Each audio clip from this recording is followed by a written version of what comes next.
Set aside whether you think you already know what happened. Tell me what the file establishes. Okay, that right there, that is the absolutely uncompromising voice of fictional senior producer Lena Whitfield. And honestly, it's the foundational rule for everything we're going to explore today. Welcome to This Explainer.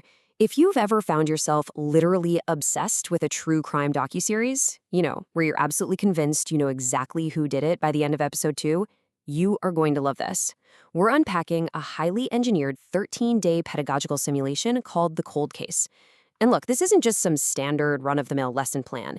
It's a completely immersive curriculum built from the ground up to teach students the truly rigorous art of evidence evaluation, catching their own cognitive biases, and really leveling up their critical thinking. It basically turns a regular classroom into a high-stakes, pressure cooker audio production room. Okay, let's dive into this. Here's our roadmap. We'll start inside Carthage Public Radio, look at the core engine and the gap. Break down some diagnostic student profiles, climb the hierarchy of evidence, look at the crucible of making the IFD binding, and finally, track the whole 13-day cascade. Section 1. Inside Carthage Public Radio, building the WCAR podcast pilot. So the premise here drops students right into the deep end. They're role-playing as a production team at a fictional NPR affiliate, and they're investigating the 2008 disappearance of a young woman named Maria Salinas. Now, you know how group work usually goes, right? One person ends up doing the whole project. Well, to prevent that, students are assigned highly distinct editorial roles. You've got the lead reporter, producer, researcher, and audio editor. For instance, the researcher might be hyper-focused on tracking documentary dates, while the audio editor is analyzing how the pacing of the information affects the listener. It structurally forces 4 completely different viewpoints onto the exact same messy case file. Section 2. The engine and the gap. Discovery first learning. Now, what's really interesting about this slide is that the secret sauce of the whole simulation lives right here. It's the tension between what a file actually documents on paper and what the students so desperately want to narrate. That gap between cold evidence and human inference is the absolute engine of the learning. It uses this strict discovery-first non-negotiable rule. For the first 12 days, academic terms are entirely forbidden, like literally banned by the teacher's guide. So students have to use these field-authentic phrases like, "Oh, that's just the theory everyone is running with," or "We only believe that because the detective said so." The actual psychological terms, like the bandwagon effect or authority bias, are kept totally hidden until a massive reveal on day 13. They literally have to live inside the bias before they're allowed to name it. And that brings us to the real load-bearing philosophy of this curriculum. Boring choice wins.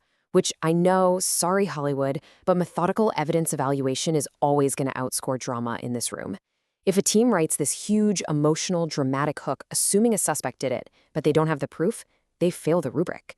But if they write a boring, yet incredibly accurate script that details exactly what the file establishes and, crucially, what it leaves unresolved, they win. It is methodical discipline over dramatic instinct, every single time. Section 3. Diagnostic Student Profiles. Anticipating human nature. The creators of this simulation were incredibly smart. They actually anticipated exactly how human nature interacts with a mystery. They mapped out 5 distinct behavioral profiles that students will inevitably fall into. First up, we have the believer. This is the student who hears a highly polished, super confident source, think an articulate ex-boyfriend interviewed 18 years after the fact, and they just lock onto that narrative immediately. They treat the source's confidence as a factual property of the case.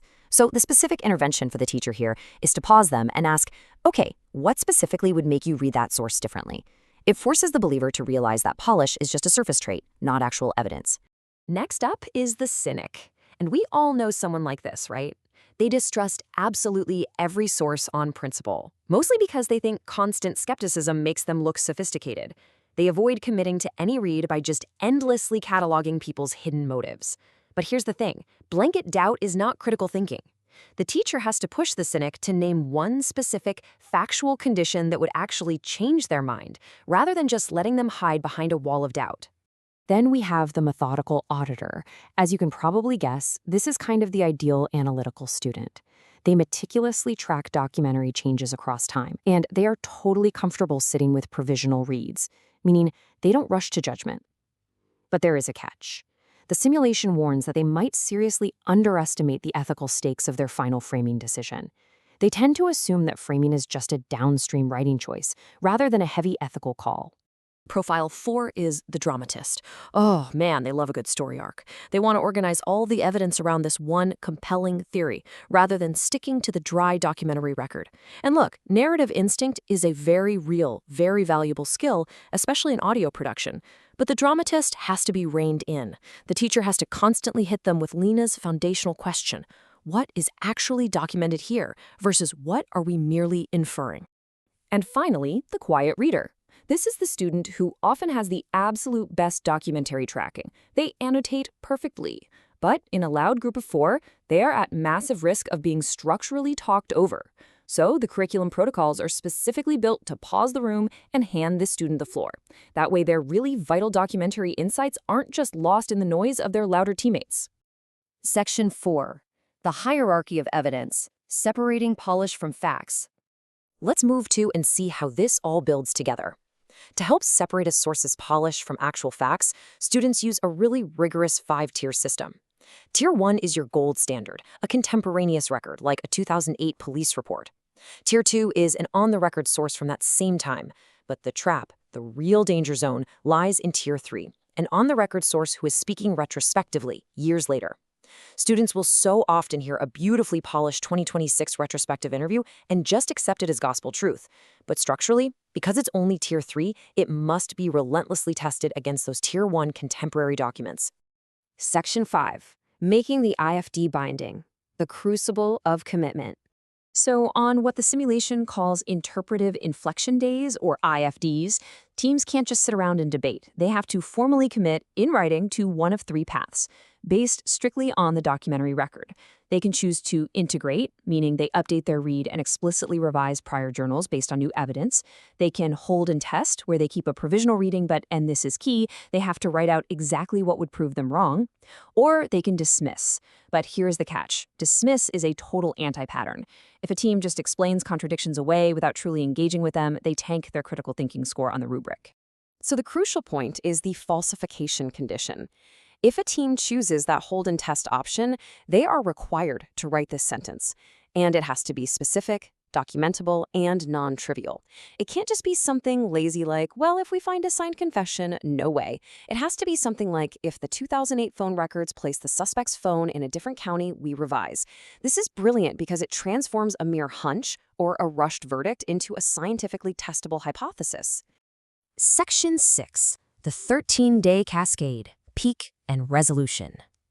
And this brilliantly illustrates how everything comes together. If we zoom out, we can see how all these micromechanics govern the pacing and tension of the full 13-day simulation. Day 0 sets up the field-authentic vocabulary. By day 5, the pressure is on. They hit their first IFD binding and have to commit to an investigative direction. On day 9, they hit the second binding for the actual pilot frame. All the while, they are being constantly tested with contradictory voicemails, walkbacks, and brand new documents.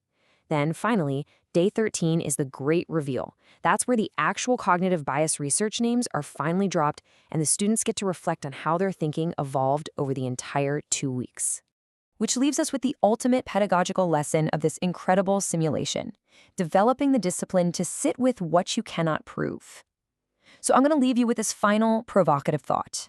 If you were sitting in that production room right now, and you had to choose between a deeply compelling dramatic narrative and the cold, unyielding documentary record, what does your binding say? Thank you so much for joining me on this explainer today. I really hope it completely shifts how you think about teaching evidence and truth.